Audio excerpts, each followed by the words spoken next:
जैसा कि हम सबको कावेरी डेरिवेट इंजन और कावेरी इंजन की अपडेट्स का बेसब्री से इंतजार होता है और हम सबकी निगाहें जीटीआरई पर काफ़ी ज़्यादा टिकी होती है। और खासकर तब जब हाल ही में जीटीआरई के एक सीनियर वैज्ञानिक ने मीडिया से बात करते हुए कहा था कि हमें फंड कावेरी इंजन इनिशिएटिव के बाद जिस प्रकार का उत्साह डिफेंस कम्युनिटी में देखने को मिला, उसने हमारे उत्साह को भी कई गुना ज़्यादा बढ़ा दिया है।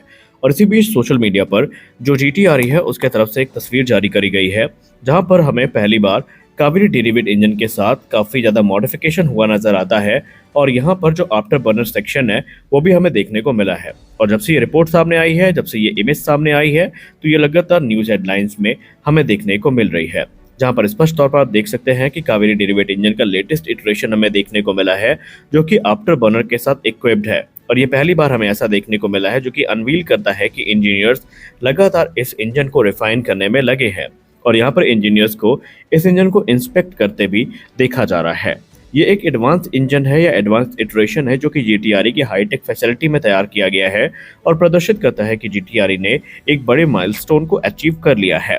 आने वाले भविष्य में इसकी परफॉर्मेंस को एचएएल तेजस और जो घातक यूकैब है उसे टेस्ट किया जाएगा। कावेरी डेरिवेट इंजन की बात करें जिसकी तस्वीर सामने रखी गई है, तो ये कावेरी जो इंजन है हमारा मेन, उसका नॉन आफ्टर बर्निंग वेरिएंट है। लेकिन इसमें हमें क्योंकि अब आफ्टर बर्नर सेक्शन देखने को मिल रहा है, तो ड्राई कावेरी इंजन वैसे तो 49 से 52 किलोमीटर का थ्रस्ट जनरेट करने में सक्षम है, लेकिन आफ्टर बर्नर से कपल होने के बाद ये 73 से 81 किलोमीटर तक न्यूटन तक का थ्रस्ट जनरेट करने में सक्षम है, जो कि इसको F404 की कैटेगरी में लाकर खड़ा कर देता है। यानी कि हम ये कह सकते हैं कि हमने एक ऐसे इंजन को विकसित कर लिया है जो नियरली F404 के बराबर थ्रस्ट जनरेट करने में सक्षम है।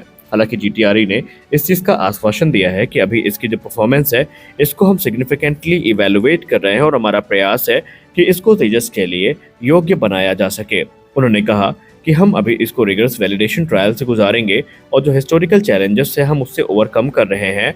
और यहाँ पर सबसे खास बात तो ये है कि जो नया आफ्टर बर्नर यहाँ पर इंटीग्रेट किया गया है वो काफ़ी ज़्यादा अपग्रेडेड है। उसमें हमें जो फ्यूल सिस्टम है वो इम्प्रूव देखने को मिला है, मटेरियल्स काफ़ी इम्प्रूव देखने को मिले हैं, वेट रिडक्शन यहाँ पर देखने को मिला है।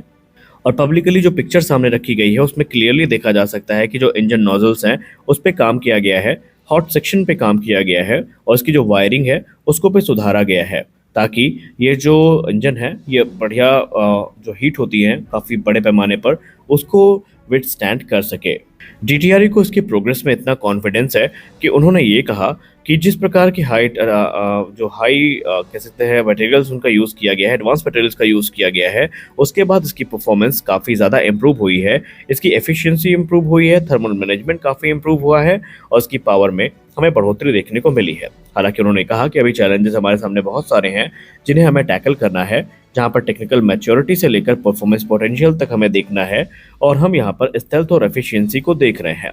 हालांकि उन्होंने कहा कि हम इस समय प्लान कर रहे हैं कि हम ओल्डर तेजस एलएसपी वेरिएंट से इसको टेस्ट करेंगे, क्योंकि अभी तक जो टेस्टिंग हुई है कावेरी इंजन की वो बेसिकली हुई है IL-76 से, जिसके बाद से आप ये नहीं कह सकते कि ये पूरी तरीके से एक संतोषजनक टेस्टिंग थी, क्योंकि उनका मानना है कि इस इंजन का टेस्ट होना है, बेसिकली इस इंजन का यूज़ होना है फाइटर जेट में, तो इसके लिए एक ऐसा टेस्ट बेड चाहिए जो फाइटर जेट की कैरेक्टरिस्टिक्स को मिमिक कर सके और उसके लिए तेजस से बेहतरीन प्लेटफॉर्म फिलहाल तो कोई नहीं है।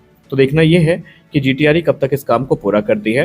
हालांकि ये जो मौजूदा वेरिएंट है ये शायद आपको तेजस में देखने को ना मिले, लेकिन इसका जो ऑपरेटेड कावेरी वेरिएंट है जो कि 90 किलोमीटर का थ्रस्ट जनरेट करने में सक्षम होगा, वो हमें भविष्य में इंजन स्वैपिंग के थ्रू तेजस मार्क 1A में देखने को मिल सकता है। आप इस इंजन को लेकर क्या सोचते हैं कमेंट सेक्शन में जरूर बताएं।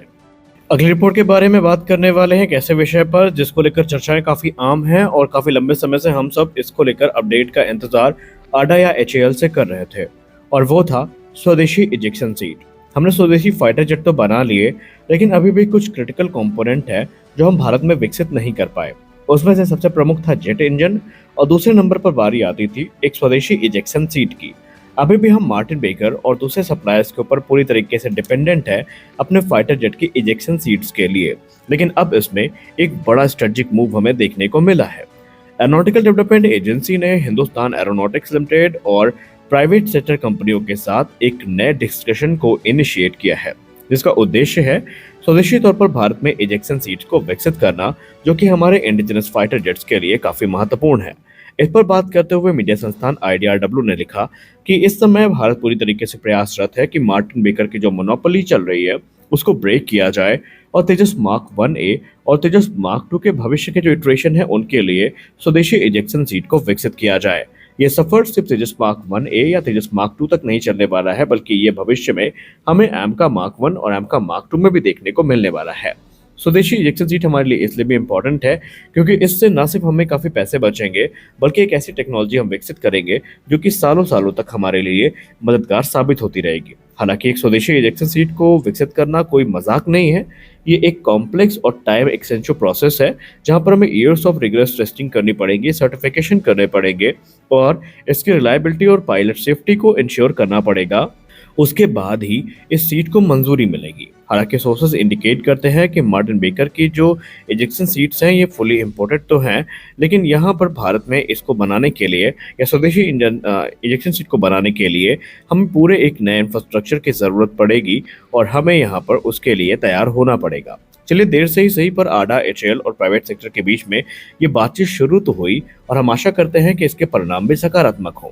हमारी अगली बड़ी अपडेट आ रही है जोरावर लाइट टैंक को लेकर। जोरावर लाइट टैंक अब अपने यूजर ट्रायल के लिए पूरी तरीके से तैयार है। मीडिया रिपोर्ट से बताया जा रहा है कि भारत का कटिंग एज टेक्नोलॉजी से equip Zorawar light tank Indian army के साथ अपने जो रिगरस यूजर ट्रायल हैं इनके लिए तैयारी कर रहा है और इस टैंक को बनाया है इस उद्देश्य से गया था कि डाइवर्स और चैलेंजिंग इन्वायरमेंट में ऑपरेट किया जा सके। ये जो टैंक है ये जो अपनी टेस्टिंग है डेजर्ट में उससे गुजरने वाला है और इसके अलावा जो रिवरइन प्लेन्स हैं या फिर हाई एल्टीट्यूड एरिया है जिसको आप सब जीरो कंडीशन के लिए जानते हैं, खासकर लद्दाख जो है वहाँ पर भी इसको अपना लोहा मनवाना पड़ेगा। और ये जो माइलस्टोन है ये ऑलरेडी जो प्रिलिमिनरी ट्रायल्स है उनकी सफलता के बाद आयोजित हो रहा है और इसमें हमें देखने को मिला था जो मोबिलिटी रन है वो हुए थे, बेसिक फायरिंग जो हुई थी 105 mm गन की वो देखने को मिली थी। वहीं इसके अलावा जो एम्फीबियस कैपेबिलिटी है वो भी हमें देखने को मिली थी, जो कि इस चीज़ का प्रमाण थी कि DRDO ने इस टैंक के विकास कार्यक्रम में कितना ज़्यादा मेहनत करी है। इसको defence research and development organisation, Larsen Toubro दोनों की तरफ से संयुक्त रूप से विकसित किया गया है। ये एक लाइट वेट एजाइल प्लेटफॉर्म है जो कि अपने रैपिड डिप्लॉयमेंट के लिए जाना जाएगा वेरियस टेरेन में। इसके अलावा ये बेसिकली मुख्यतः बनाया ही गया था हाई एल्टीट्यूड रीजन के लिए। आपको याद होगा जब चीन के साथ हमारा गतिरोध चरम पर था तो उस समय हमें जो लाइट टैंक की कमी है वो खली थी और उसी कमी को पूरा करने के उद्देश्य से इस 25 टन वजनी टैंक को बनाया गया है जो कि अपनी मोबिलिटी, फायर पावर और एडवांस टेक्नोलॉजी के लिए जाना जाता है। और माना जा रहा है कि जोरावर लाइट टैंक बहुत जल्दी अपने यूजर ट्रायल्स को पूरा करेगा और उसके बाद इसका जो मास प्रोडक्शन है वो शुरू किया जाएगा। हालांकि बीतते समय के साथ इसे बहुत सारी एडवांस टेक्नोलॉजीज भी मिलेंगी जिसमें हमें basically loitering munition, anti tank guided missiles और दूसरी चीज़ें देखने को मिलने वाली हैं। तो इस वीडियो में बस इतना ही। मिलते हैं अगले वीडियो में कुछ और अपडेट्स के साथ। आशा करते हैं वीडियो अच्छी लगी होगी। वीडियो अच्छी लगी तो वीडियो को लाइक करिए, नए हैं चैनल को सब्सक्राइब करिए। मिलते हैं अगले वीडियो में, तब तक के लिए जय हिंद।